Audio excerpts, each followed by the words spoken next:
بسم الله الرحمن الرحيم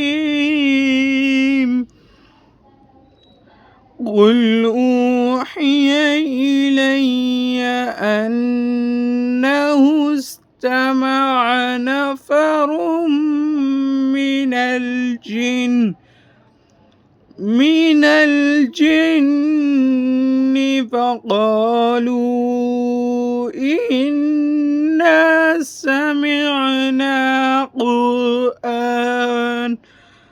قرآنا عجبا يهدي إلى الرشد فآمنا به ولن نشرك بربنا